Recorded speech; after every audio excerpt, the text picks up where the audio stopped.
and I am the warm-up act for John Michael Johnson. So when you see something with JMJ version in the title, you know you're in for a treat. The project we're talking about is in Pike County. From here, you just go due east, make one right turn, and you're there. If you want to get there a little faster, you can fly.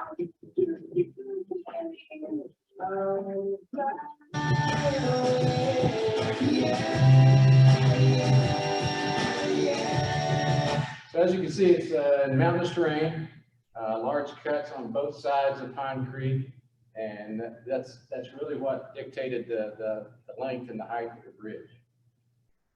Here's some youngsters back in early 2000 at a coordination meeting with VDOT. So US460 crosses the state line with Virginia, very close to the Pine Creek Bridge. So they wanted to coordinate to make sure kind of the two roads almost maybe line up, you know. So that became important. This is at the Breaks Interstate Park.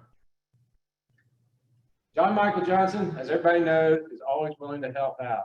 Here he is on the left mentoring somebody on how to change a tire. Over here on the right, he's helping with the excavation for the project. Always helping. And when I took pictures of John Michael when I first met him, he was nothing but a blur, just like this. He's always moving, always in motion, always doing something. You know, some words I would describe John Michael. He's very dedicated, passionate about his work. He's enterprising. And some people think outside the box. John Michael lives outside the box. But don't trust me on that. I had to ask a few other people about John Michael. This is what they said. So this guy said, John Michael Johnson is the most logical man. He's the most logical man. I can't argue with that. How about this guy? He's a rock star. He's a rock star. Terminator. You can't doubt that. John Michael Johnson is the funniest human alive. The funniest human alive. Gary himself. John Michael Johnson is on an impossible mission. He's on an impossible mission.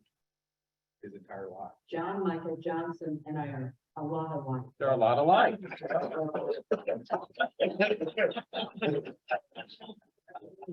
And finally, he asked what he could do for his country. So I'm going to talk about a few, namely that the Pine Creek Bridge is the highest bridge in the state of Kentucky. There's a guy that created a website here of all the highest bridges in the world. And believe it or not, this is him on the right side, Eric Sikowski. And he called John Michael back in the early 2000s because he heard KYTC was building some pretty tall bridges. He actually called me, asked about the Pine Creek Bridge. You can see down here. We were talking about launching this bridge back in 2004. So everybody in the area knew this was going to be a pretty unique, pretty special bridge. And it ended up being launched, and there's a presentation just on the launching coming up next session by Mr. David Depp. So a little perspective though for high bridges. This is not the highest bridge in the world. This is the second highest bridge in the world, but it's 1,627 feet over in China. There it is. This is the highest bridge in the world right now, 1,854 feet. The highest bridge in the United States, the Royal Gorge Bridge, 955, so not even 1,000 feet high. It's out in Colorado, built as a tourist attraction, believe it or not, to try to get people to come to this part of Colorado. So I looked at some of our surrounding states. What do they have for their highest bridges? Illinois and Missouri didn't even show up. They don't have anything, okay? Indiana barely showed up. They had this old railroad trestle bridge, 157 feet high. Down in Tennessee, their highest roadway bridge, Natchez Trace, 145 feet. But they do have this pretty tall railroad bridge no one knows about, 389 feet high. How about up in Ohio? This is Jeremiah Morrow Bridge, Interstate 71 over the Little Miami River, just rebuilt a few years ago, 243 feet, their highest bridge in the state of Ohio. Down in Virginia, this used to be the highest bridge in the state, 175 feet high. But now, US460 over Grassy Creek, it breaks. That's why we had to coordinate to get that one in the right place. It's their highest bridge in the state of Virginia, 265 feet high. Over in West Virginia, there's a couple of really nice ones. This I-64 Glade Creek near Beckley, It's 700 feet high. And then, of course, the new River Gorge Bridge. If anyone wants to go jump off, they have Bridge Day every year. And Kentucky, Place Ferry Bridge over Kentucky River I-75, 245 feet. I think that's the highest roadway bridge right now. We do have a couple higher railroad bridges. They're very old. This Young's High Bridge down near Tyrone, Wild Turkey Plant. It used to carry train traffic like in the picture, but now it doesn't. It's been closed.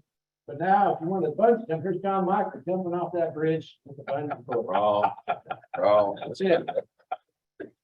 And then, of course, the high bridge down to Wilmore, 308 feet high, is the highest bridge in the state, or was the highest bridge in the state. So, concrete bridge, now 324 feet high. So most people don't know this. Again, got a few tidbits about John Michael. Most people don't know. When he was a young man, he really didn't have direction, didn't know what he wanted to do, what he wanted to be, kind of like a boat without a rudder.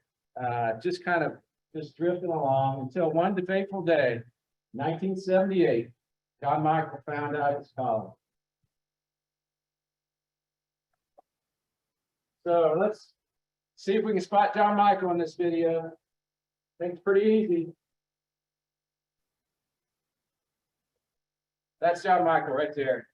He found out what he really wanted to be. Too bad Kenny louder. But can anybody deny that this is John Michael Johnson when he found his calling in life? The construction man.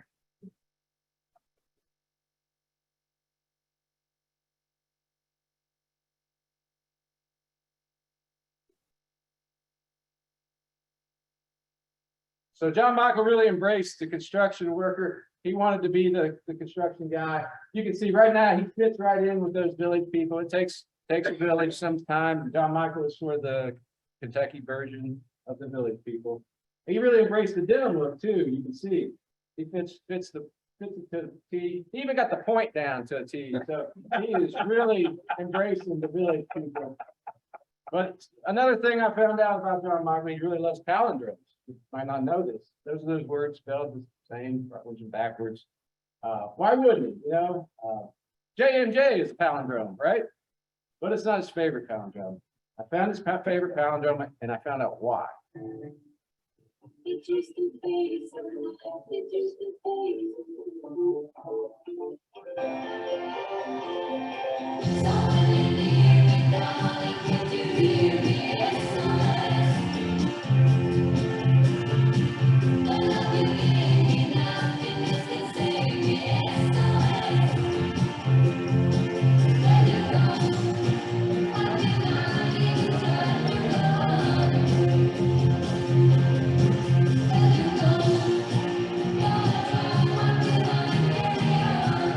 Isn't that true? When John Michael's gone, how can we even try to carry on? So JMJ, no coincidence, JMJ, ABBA, and SOS are all palindromes, right? And that's because I found out John Michael is the #1 world's greatest fan of ABBA. You can do things on the internet you couldn't do before. You can search pictures, you can find things, you can clarify, you can enlarge. And what I found is if you start looking back some of their pictures, you notice things you didn't even notice. In the background, there's John Michael. And believe it or not just once. I started looking around and I think just off to the side, he'd sneak into pictures. He was everywhere. He still photos, but also at their concerts, I found him just off to the side, silently watching his favorite group. And here he is in the audience.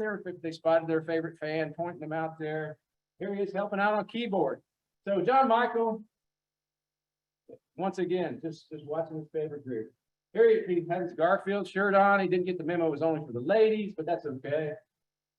So I'm going to leave you today with, if you take anything away from my intro, is that John Michael Johnson is a passionate rock star on an impossible mission. He loves palindromes. So with that, I'll let John Michael tell you a little bit more about the concrete bridge. I'll fire you up to John Michael. I don't know what to say about all that, but I did find out construction wasn't for me. I didn't like to get dirty. Thank you all for coming. My presentation is all pictures about the construction of the soon-to-be tallest bridge in the state of Kentucky. I've lived and breathed this project for 22 years. I go out, I like to watch them build stuff. I like to find out what could we have done better. As designers, we're in a good set of plans. And again, I love what I do. I've been blessed to work on a project such as this. I grew up on 460, and you know, when I first started the cabinet, you know, Kevin, I went and begged Kevin. I said, Kevin, I got to work on 460. I grew up on it. And again, it's been a blessing.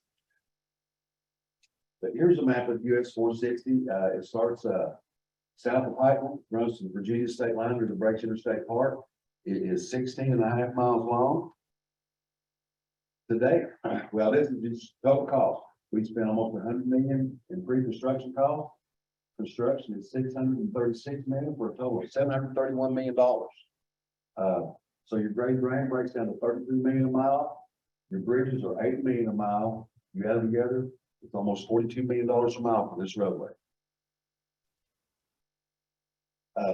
This is one of our maps. Originally, you know, we had the bridge. There was a VE study done in the early 2000s.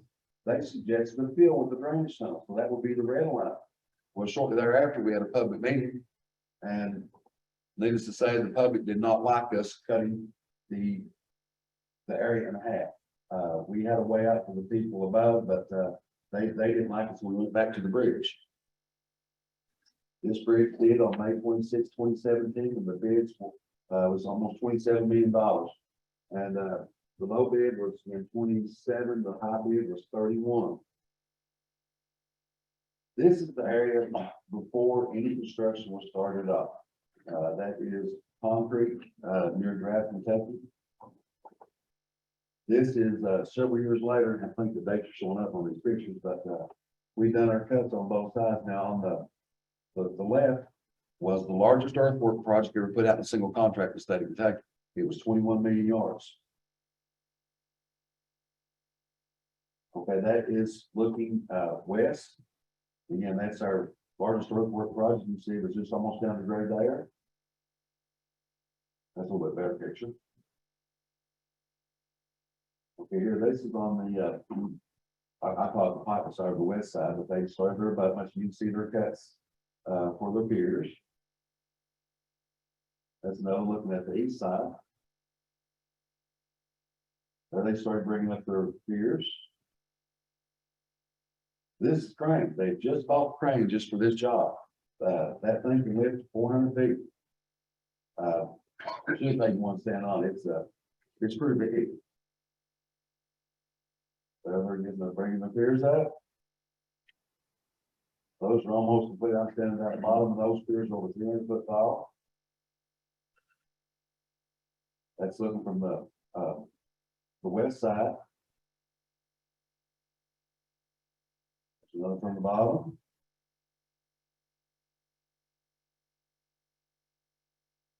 This is something we encountered, not just on this bridge, but on a couple more. A lot of these fractures, and we really couldn't find them until you dug down and opened it up. And they come up with a pinning solution and a big mass pour of concrete to mitigate it. That is a camera. You'll see here at the end of the program, we've got a camera on this bridge, and you can go there and look. So you go to the 460 website, scroll down, and you'll see concrete bridge camera. There's some time-lapse videos that shows all of the launchings, and the camera's been a big hit. Here our piers are almost complete. Back in August of last year, we took a tour of Stuck Bridge and Bowling Green. Now, these are not concrete bridge beams, but they are beams that we used on the Russell Ford Bridge, which is the next one. That's about 2 miles away. They're very similar in size. And I have to say, this is an impressive tour if you ever get a chance to go see Stuck Bridge. Adam D. Margell is a wonderful host. But this is your plate steel coming in here and going to the sandblaster. That's where it comes out of the sandblaster. That's some plasma torches that cut out the various pieces for the beam. There they've got it getting ready to, do their spot welding. You can see the jacks on the side that's holding the flange. You can see where they tack welded, to begin with. And these guys do continuous weld. You can see it there on the sides. And, as it's welding, they got the little brooms on the vacuum that sucks up all the dust that it makes.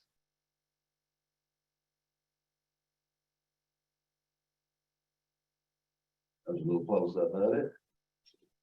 A little bit higher.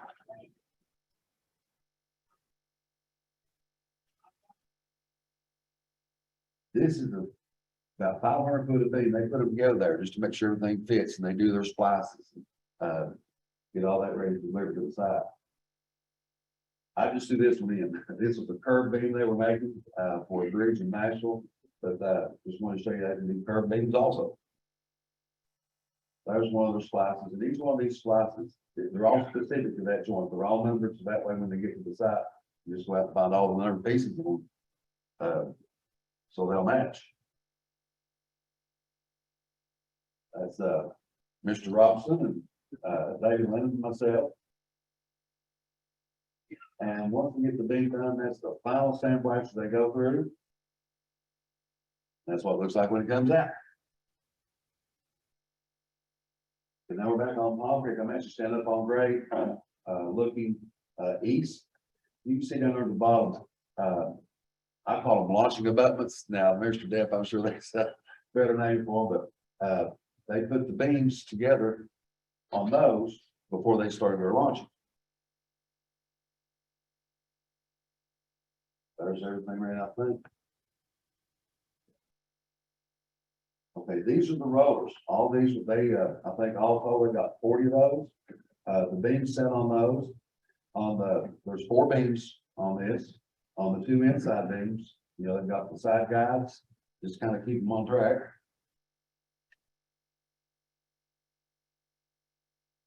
And that's actually the roller.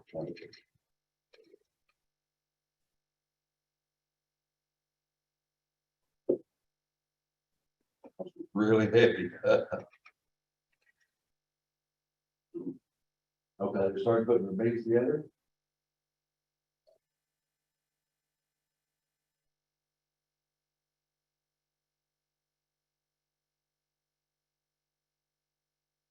And that they put 400 foot together on the ground before they started the launch.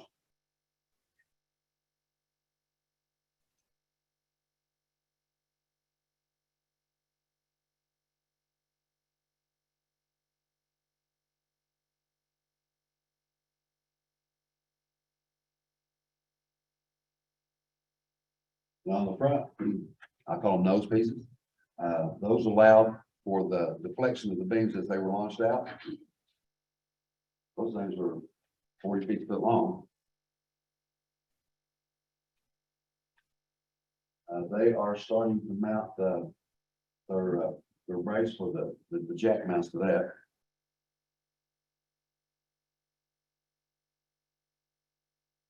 And there's the jack mount. And there are 2 of these. There's one on either side.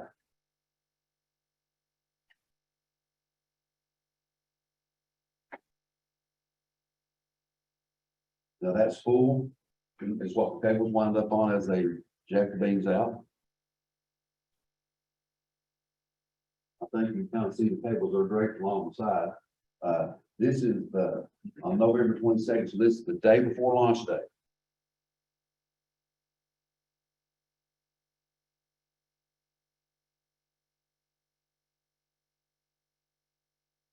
That back, that was added to the back. And the one thing that the yellow, they call it a D-ring, that's where your cables were attached to, but that went all the way across the back. And so the cables were on either side, and that's what, I guess, pulled the beams forward. The guy there at the computer, he came with the jacks, he operated them. You can kind of see screen, you've got a little picture of each jack, and that's where he would check his hydraulic pressure to make sure that they were working in tandem.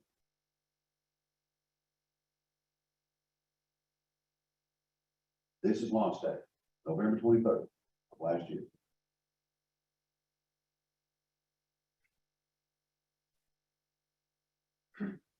Were they a little bit nervous that day, Don? No, they got the bugs worked out the day before.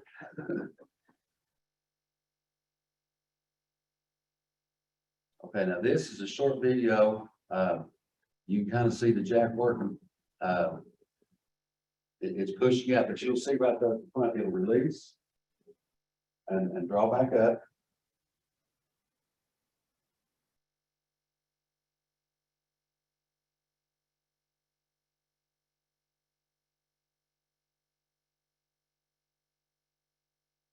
Now, this was like watching molasses. These beans moved about a foot a minute.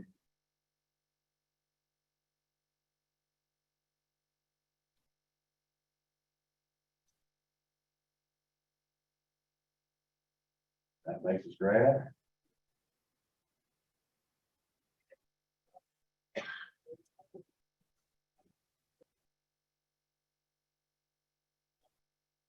Goes back out. Now, as this went on, everyone kept getting shorter and shorter and shorter, plus the time between each launch.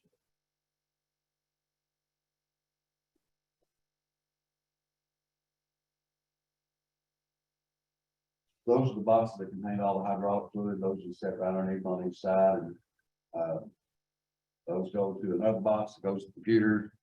The guy that operates it.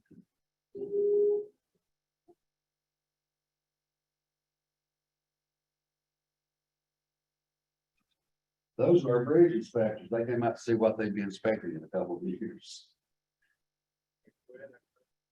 I'm sorry? They quit after. Nope. Okay, again, this is still launch day. You can see that, that, you know, they're coming out to the first span. The first span was 175 feet. That's looking from under, deep down on concrete. I guess the nose piece is just about hit the first set of piers.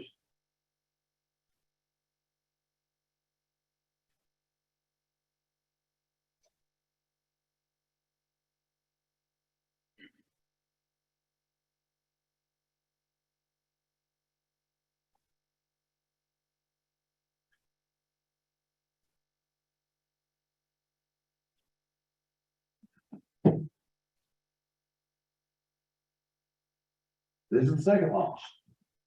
December the 13th is about a month away. That's Mr. Aaron McCown that came up to visit to see this. And actually, I'm on the Elkhorn City side or the east side.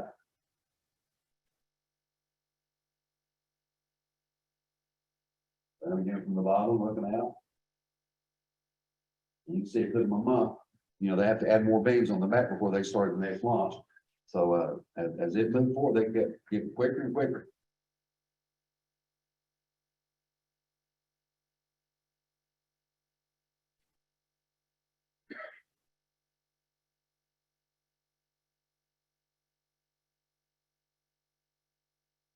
I think this was the third launch.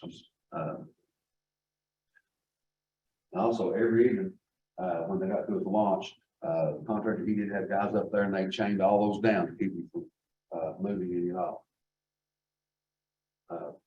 There's Dennis Hayes, he's the resident engineer on the job, and some of the other cabinet people.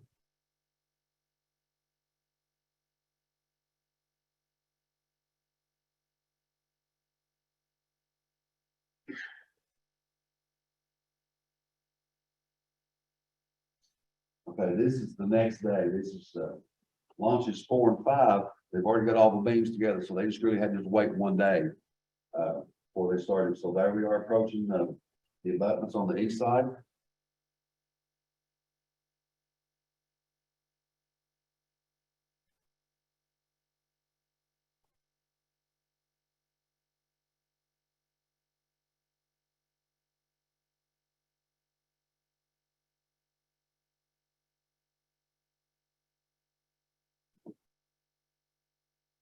That's where it actually hit the road.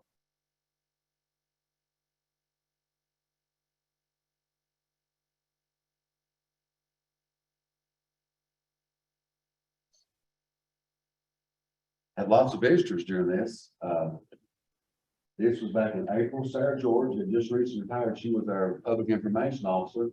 And some of her fellow public information officers came up. This was actually the Pike Hillbilly days. So while they were up, Sarah took them out to see this bridge. We went and did the tour of the rest of US460.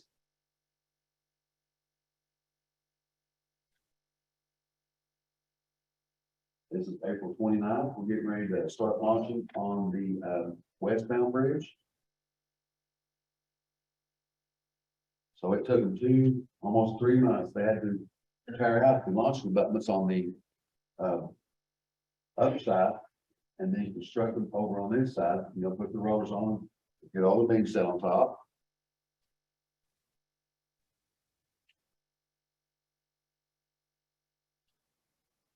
Carl Van Zee come up to visit.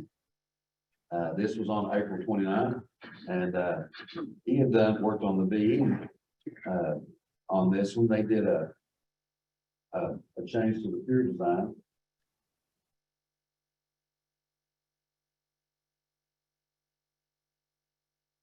And we had him drawn out that day to take some pictures. That's my buddy Justin Reichenbach. Now these photographs are courtesy of Mr. Van Zee. Nothing would do him but get on that deck and walk across. You see they've got their deck seal down. So that's looking all the way down from the top.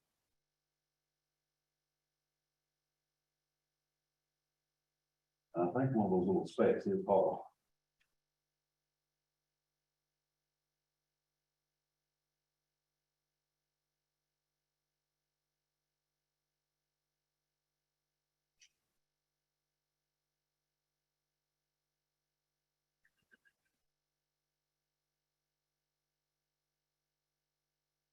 Okay, this was May 11th. I guess this will be launch number 7.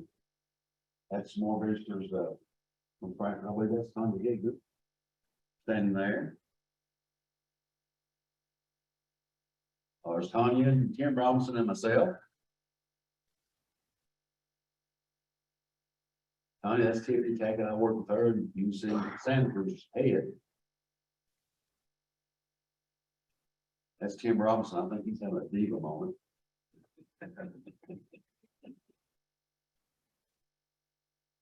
Felicia. That was her second trip to the mountains.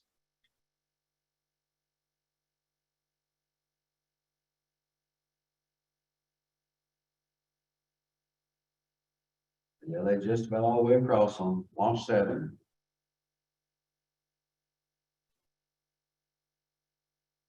This is Mr. Darrell Maynard and one of his co-workers. Darrell's company installed the camera for this project. And you know, we've got another on the Russell Ford Bridge, which is about 2 miles away. Kevin and myself, on May the 20th, I don't think we lost that day. There's Governor Patton. You know, Governor Patton, I think, was instrumental in getting this project moving forward. And so he came out we actually lost that day, I think. And it's really interesting to hear him talk about everything that went to get this project moving back when he was governor of Kentucky. He's an amazing gentleman. This is launch number 8.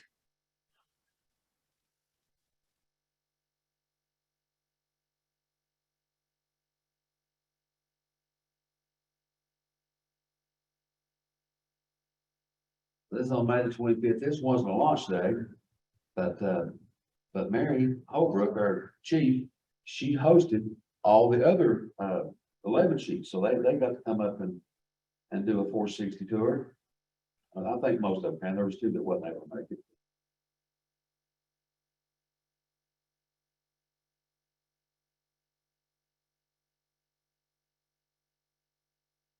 This is a group of gentlemen from the state of Ohio, and they came up to look that they're getting ready to launch a bridge there. And they had never seen a bridge being launched. Now, they're doing a little bit different than what we did, and, but they still want to come up and see what one looked like. And, so we spent the day and actually went out the next day and looked some more. I think what their, our biggest span was 225. I think they're gonna launch one that's over 300 foot long.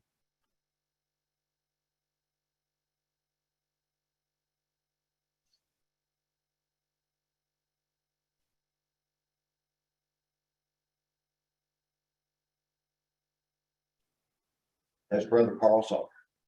I think he took him 2 years to look like that, so he come up and pretend to be a hillbilly.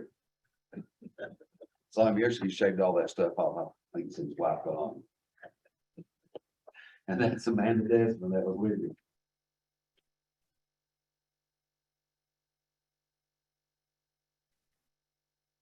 There's Dave Lindeman. Again, this is launch number 9 on June the 13th.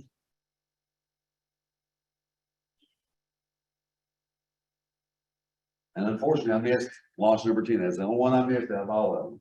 And something come up that day. This is Kevin Demmer and Ralph Palmer. They came out back in July and had a wonderful afternoon. We did a quick 460 tour. And then we went and had lunch with Governor Patton. And again, that was another interesting lunch. Listening to them talk about back in the day on all these old road projects. And there's Kevin climbing up the ladder. I think he wants to think he was going to walk out there. He didn't, about as far as he went. I got up there. But you didn't go far. I did. I would have though. I had everybody else was just standing back and looking at me. I took these last week and they've actually started tearing out their launching buttons on the east, the westbound bridge. They started to form up their walls.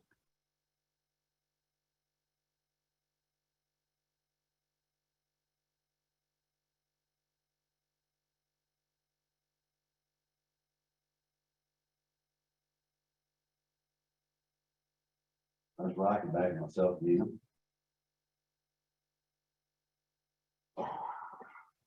That's looking, I guess, downstream on Palm Creek. Pike is to your left and L460 is to your right. This is our website. The website is US460online.com. This is the front page. You scroll down and you will see the Palm Creek Bridge camera. There's also the Russell Fort Bridge camera. And there's construction photos that I've taken over the last 20 years that you go back and look at. And that's actually a view from the camera.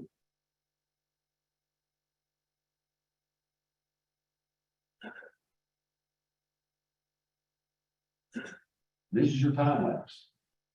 Now this is started from January of last year. And the cameras actually, they take a picture in 15 minutes and put on the website. But there's also, this is just a picture every day.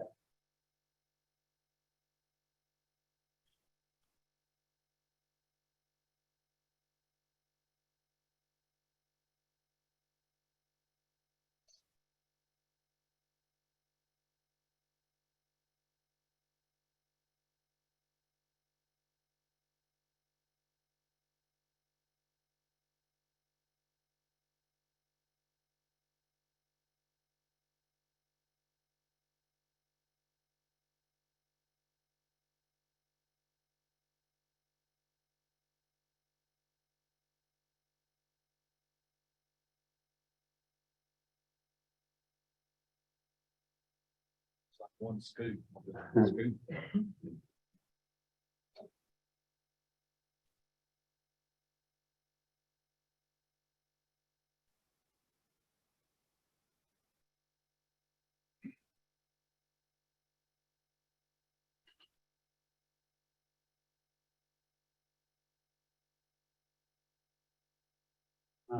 Here we go. This is the launches.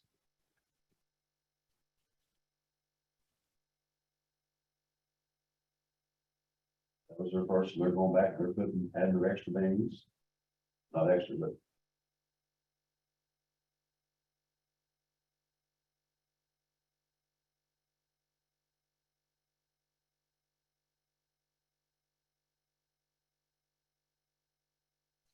Then on launch day, I have to change the timing on the camera.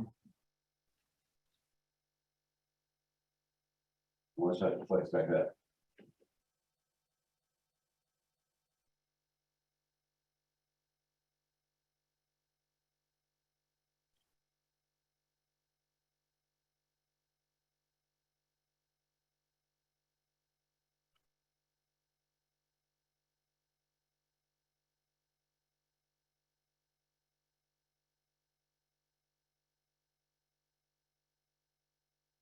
Westbound bridge.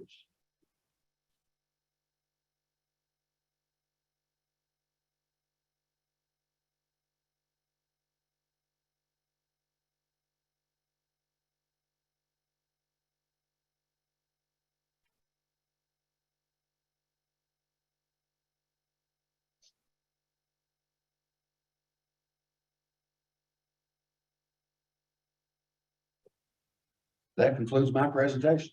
I had more pictures, but they kept saying, cut it down, cut it down. And so, but anyway, I hope you all enjoyed this.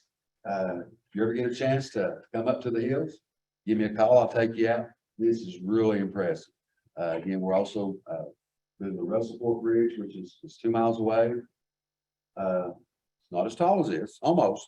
It's 275 feet as it crosses the river, but you've got twin bridges, 3,000 feet long. This contractor is Bush and Burchett out of Prestonsburg, Kentucky. You know, they're local guys.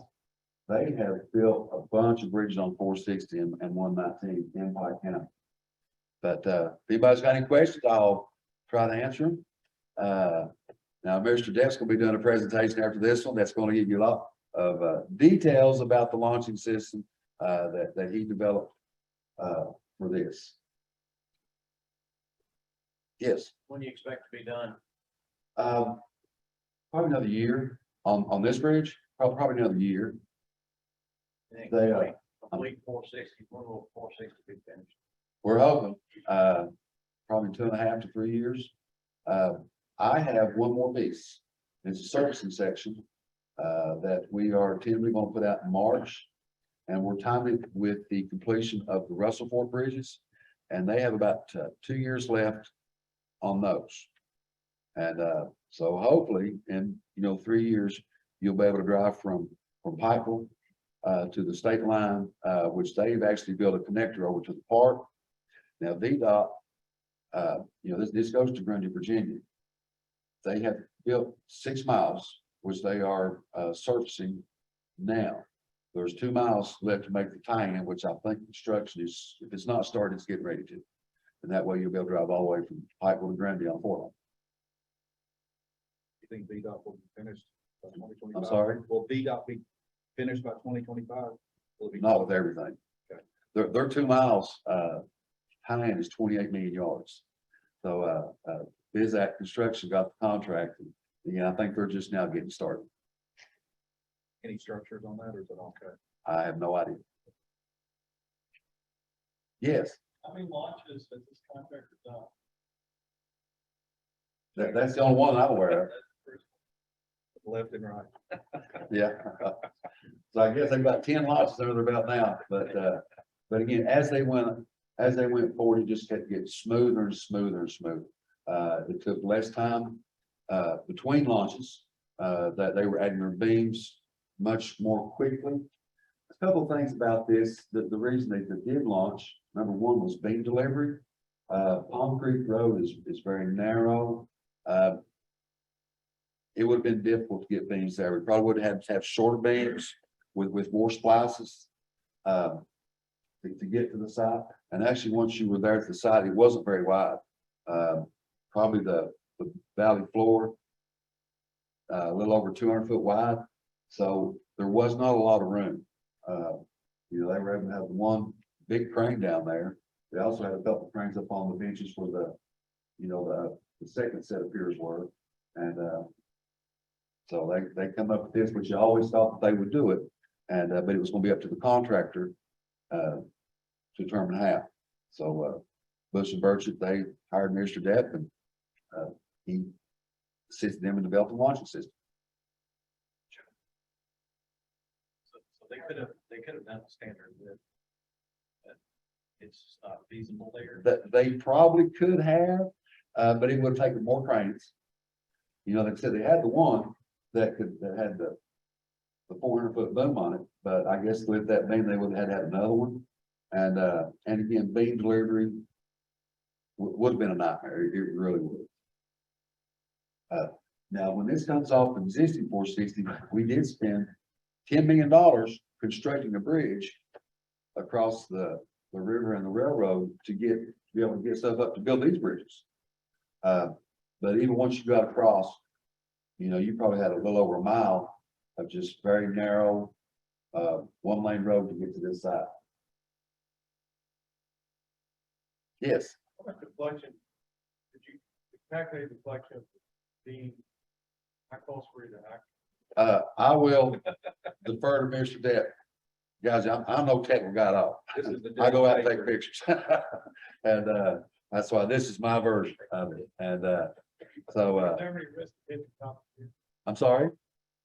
every risk hit the top of here. Also think that.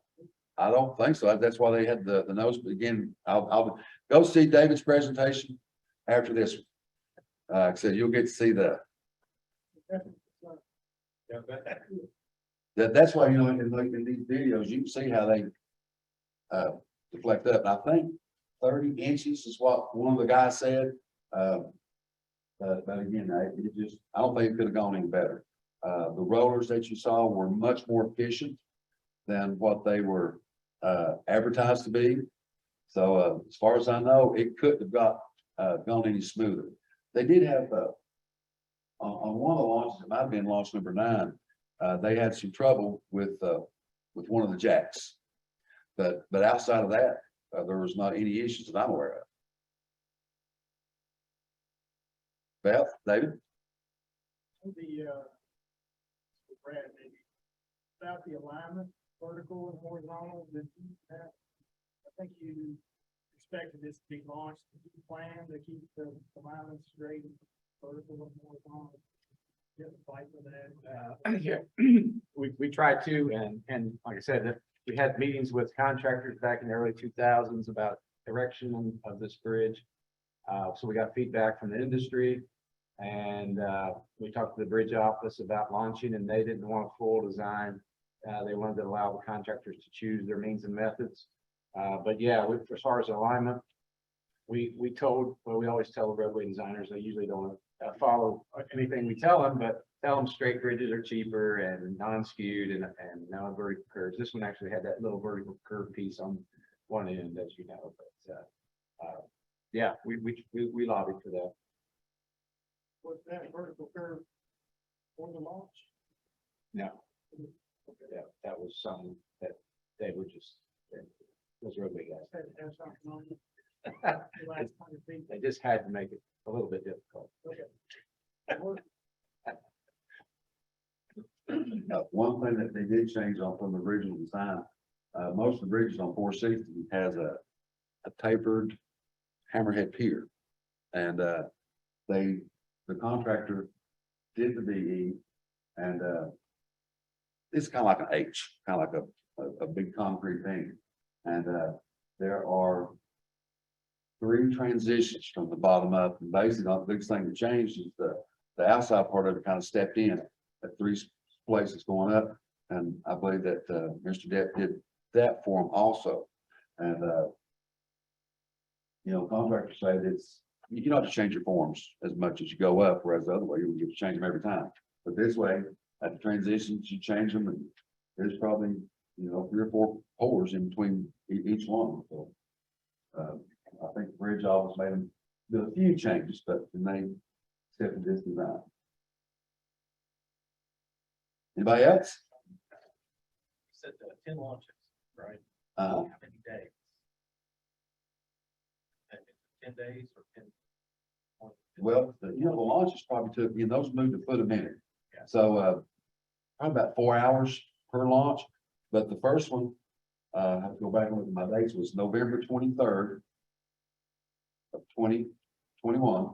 And the last one was July. So, you know, once they launched, they had to add more beams on the back. So that took them a while. Again, that between each one, that amount of time got shorter and shorter. You know, between the launch 1 and 2 is like a month. And, but like I said, as each one, then you had the weather, you know, too. It was winter time and, so yeah, that was, was it 7 months? That they got it all done?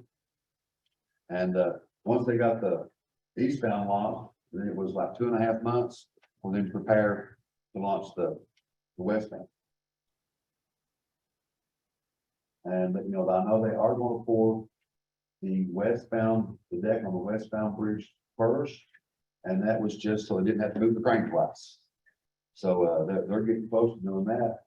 And then, once we get that one poured, they will pour the eastbound. Well, actually, they'll be on the deck and they'll just pump across. And I think on this one, you know, they'll actually be up on grade and pumping out. But once they get this, they'll just set up on the deck to pump across. Mike, Yes. question on the weather. You had launches in the middle of winter, and middle of summer. Any distinct differences? Not that I'm aware of. I don't think so. You know, they didn't do it when it was raining. You know, that was the only thing. But yeah, there's a couple days it was kind of cold, but no, they went right ahead. But they did not do it in the rain. Yes. You said that there is something jacks that happened. Again, I missed the last day, and the one thing I didn't get a picture of was them jacking up the beams to get the rollers out. And, but they had these big hydraulic jacks. You know, they just put on lifted the beam up and unbolted the roller, and all your bearing pads and everything were in place. So they had to raise them up, I don't know, about 4 inches, I guess. And they pull the roller out, set it right back down your bearing pads.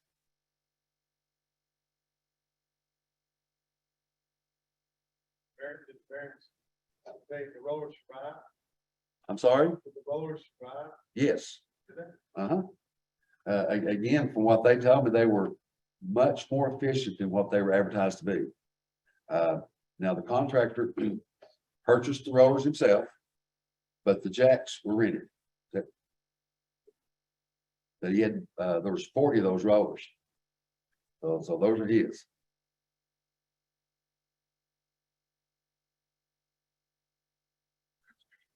Thank you all for coming.